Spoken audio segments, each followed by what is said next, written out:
Bien, pues muy buenas tardes para mí, ustedes en la hora en que tengan oportunidad de escuchar mi participación, mi intento de serles útil. Eh, Siento bastante incómodo de no estar viendo a las personas, pero ya me empiezo a acostumbrar. Eh, pues como les comenté la vez anterior, espero que hayan tenido oportunidad de revisar el material y si no, pues si no lo hicieron, háganlo por favor, porque pues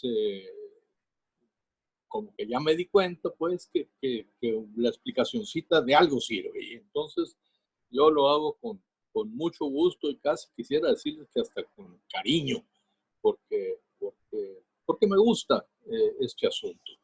En fin, les había anunciado que para hoy platicaríamos sobre la técnica de Vazirania Equinosi.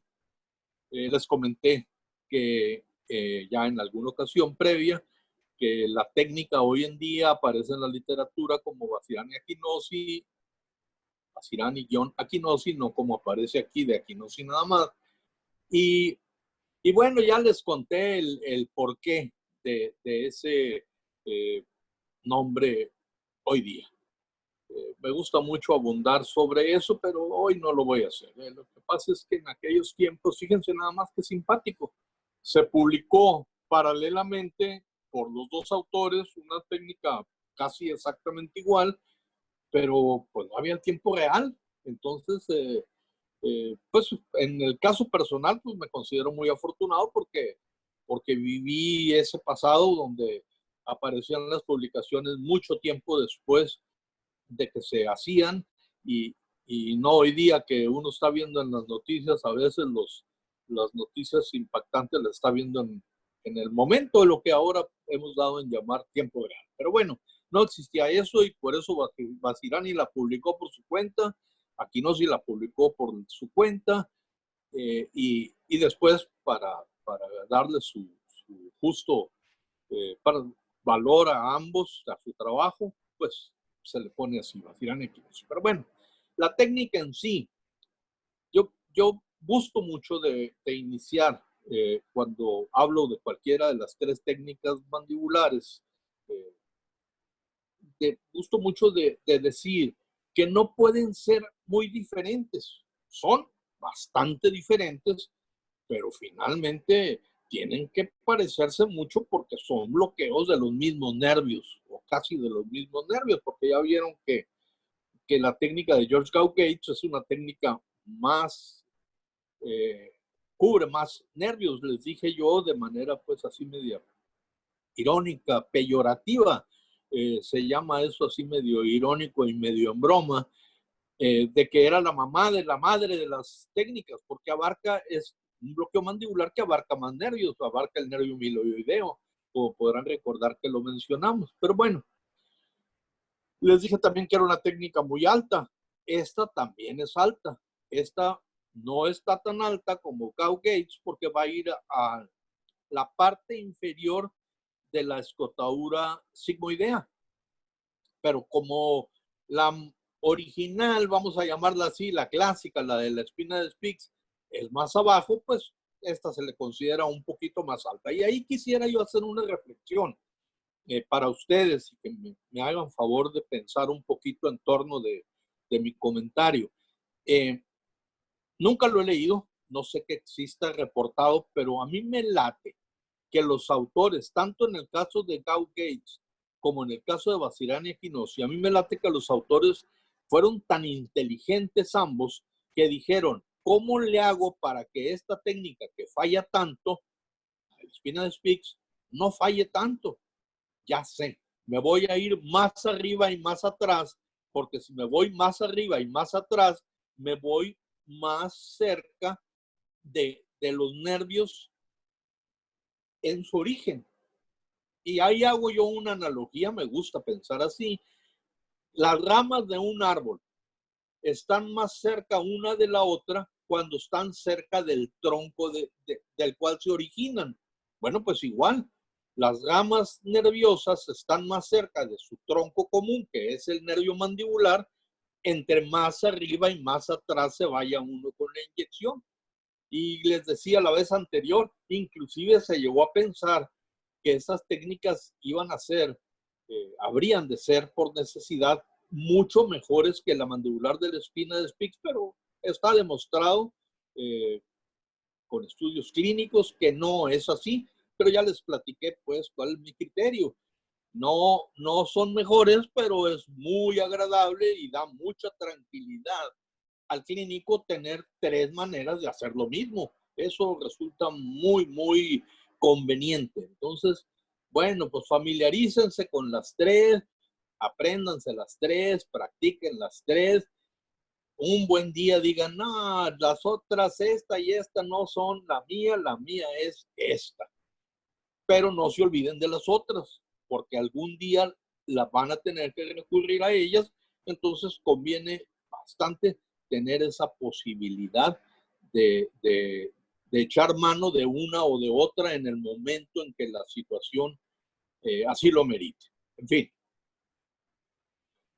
Otra característica propia en cuanto a sus referencias anatómicas es que va a utilizar referencias anatómicas de la arcada superior, y eso yo que soy muy cerrado de criterio, de pensamiento, cuando me apareció eso dije, ¿qué?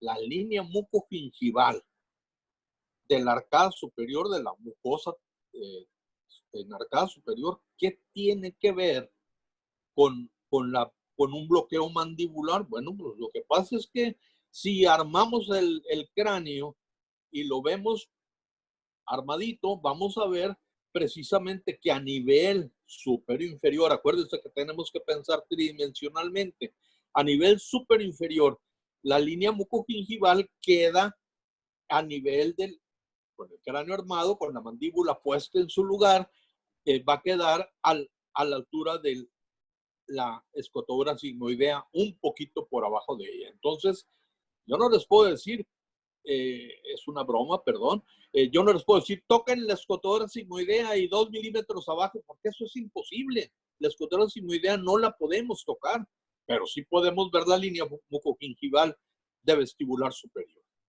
Bueno, con todo el respeto para sus inteligencias y sus conocimientos, déjenme dejar bien claro que la línea de mucogingival es la línea de demarcación entre la encía insertada y la encía areolar. Por si a alguien en este momento se le escapa el concepto, yo prefiero aclararlo para que no vaya a confundirnos, ¿sí?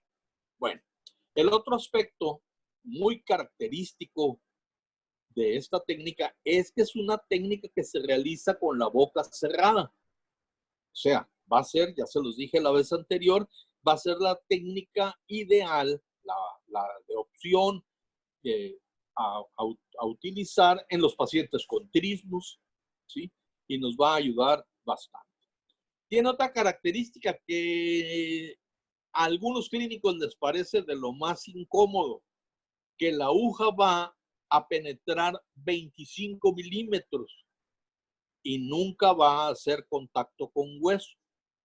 Hay un dibujo muy bonito en el libro de Malamed, cuando tengan oportunidad, véanlo, el libro, y van a ver un dibujo donde presenta a la rama ascendente mandibular vista de frente y a la tuberosidad del maxilar vista de lado, y que entre una y otra hay un espacio no muy grande, un espacio vamos a decir de entre 8 o 10 milímetros, pero para que pase por ahí una aguja, pues es un espacio gigantesco, ¿sí? Y entonces esa será nuestra ubicación interoexterna, por afuera de la tuberosidad y por adentro de la cara interna de la rama ascendente mandibular, ¿sí? Entonces, superinferiormente, línea mucogingival. Antero posteriormente, 25 milímetros de penetración de aguja, ¿sí? Interoexternamente, entre hueso maxilar y hueso mandibular, cara interna de la rama ascendente a la altura de la apófisis coronoides y un poquito por abajo de esta, y cara vestibular de la tuberosidad del maxilar. Entonces, tiene una característica, otra característica más esta técnica, y es el hecho de que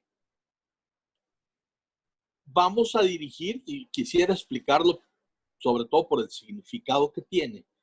Vamos a penetrar 25 milímetros con el bisel de la aguja, y suena medio contradictorio, con el bisel de la aguja orientado hacia la línea media, o sea, en este momento anatómico, orientado hacia la cara vestibular de la tuberosidad. Y la primera vez que lo leí, dije yo, ¿cómo si yo voy a los nervios que se meten a la rama ascendente? ¿Por qué voy a orientar el bisel de la aguja contra la rama ascendente? Pues porque en ese momento anatómico los nervios vienen un poquito de adentro, o sea, alejados a la cara interna de la rama ascendente mandibular. Entonces, por así decirlo, le apuntamos a los nervios, a la posición de los nervios, le apuntamos más si volteamos el bisel en contra de la rama ascendente mandibular. Entonces, resumiendo, boca cerrada, 25 milímetros de penetración a la altura de la línea hemoconjuntival entre cara interna de la rama y cara externa de la tuberosidad. Y cuando lo leí por primera vez en mi vida, y ustedes están empezando a tener contacto con esta información, dije, Dios mío, pero ¿cómo le voy a hacer para no perderme?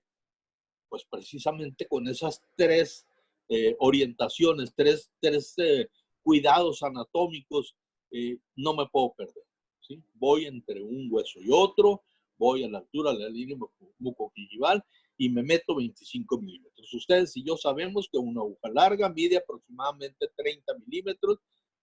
Quítenle 5 y ya saben más o menos lo que van a tener que entrar en los tejidos con su aguja. Aquí en el último inciso anotamos que se regresa, y eso se los dije ya, pero se los repito, disculpen lo repetitivo, no es que crea que no se acuerdan, pero es bueno ser repetitivo de lo que es importante. Una vez que se aplica la técnica, y cualquiera de las tres aplica lo mismo, hay que regresar al paciente a la posición de sentado para que por efecto de gravedad el anestésico caiga a la región donde lo necesitamos. ¿De acuerdo? Eso es fundamental. Otra cosa que me costaba mucho trabajo a mí entender cuando vi la técnica, ¿cómo que boca cerrada? ¿Y cómo va a meter a la boca para inyectar si la boca está cerrada? Bueno, que abra la boca el paciente o que relaje un poquito si tiene trismus, meten algún separador o su dedo en el vestíbulo y jalan los tejidos blandos y les va a dar tremendo espacio.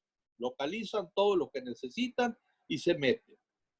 Hay un detalle importante de dirección. Ya dijimos la ubicación tridimensional, pero no debemos de alterar que la dirección, o no debemos dejar de pensar que la dirección no se debe de alterar. Hay que dirigirla paralelo al plano oclusal superior, porque déjenme decirles, si ustedes lo inyectan de abajo hacia arriba, pues se van a ir para arriba.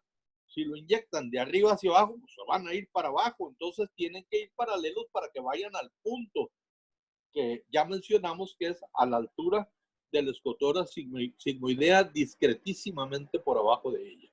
¿Sí? Pues déjenme que les diga algo muy, muy personal y así casi medio romántico de mi parte. La técnica, porque es una pregunta obligada de parte de ustedes alumnos a la hora de la clase en la manera normal, tradicional, previa a nuestra contingencia.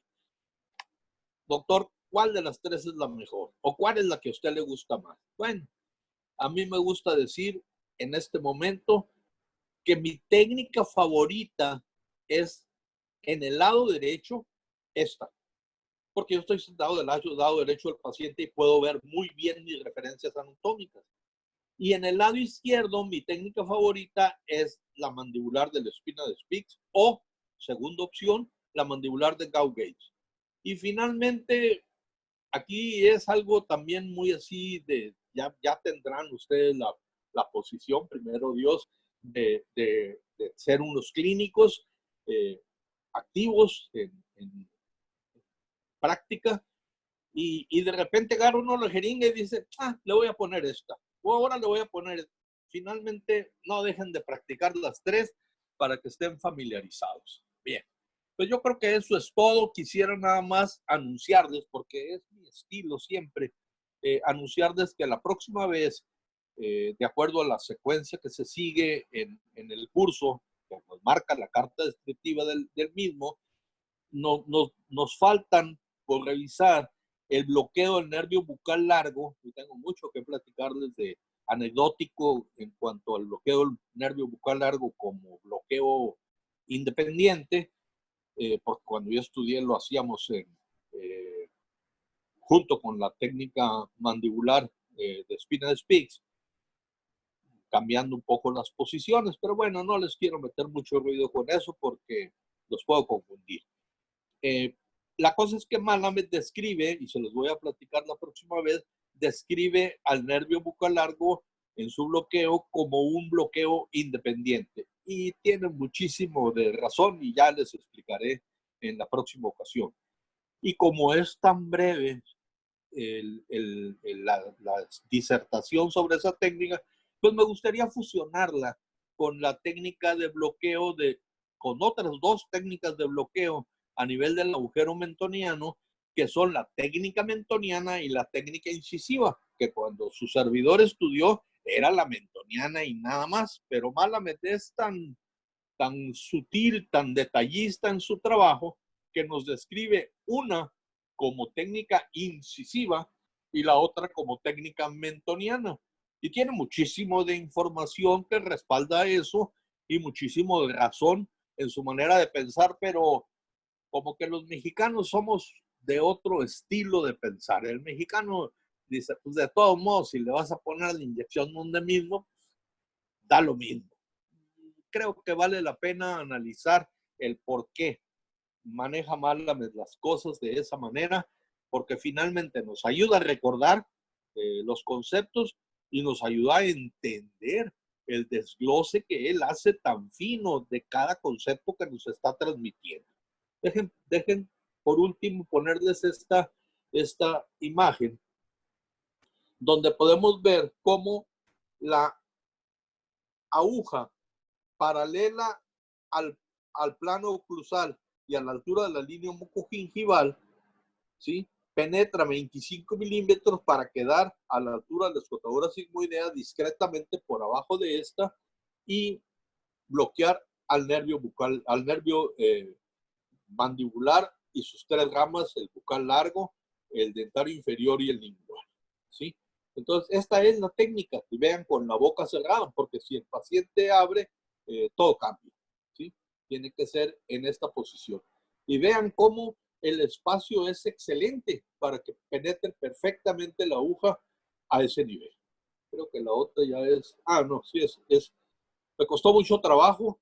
Tuve que hacerlo así para poder ubicar. Vean, se ve poco, sí, se ve poco, pero se logra ubicar perfectamente el área de la línea bucogingival, se ve el plano oclusal y se ve el tejido que está cubriendo. Me gusta decir, en esta técnica me gusta decir, estamos acostumbrados a revisar el hueso seco, donde no hay tejidos y no vemos, vemos perfectamente que por ahí va a pasar la aguja, pero aquí clínicamente no vemos más que tejido blando. Es como si ya estuviera el tejido, el hueso con su tejido muscular a ese nivel. Recuerden, tenemos un haz del músculo temporal insertándose en la apófisis cronoides y tenemos tejido graso y tejido de revestimiento. Entonces, pues ahí está, que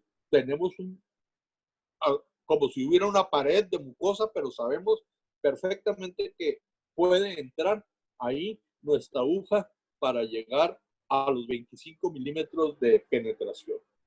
Este es el de la próxima vez. Bueno, pues hasta aquí concluyo. y agradezco mucho su interés y su atención y ojalá ya pronto nos podamos ver, que es lo que más deseo. Gracias.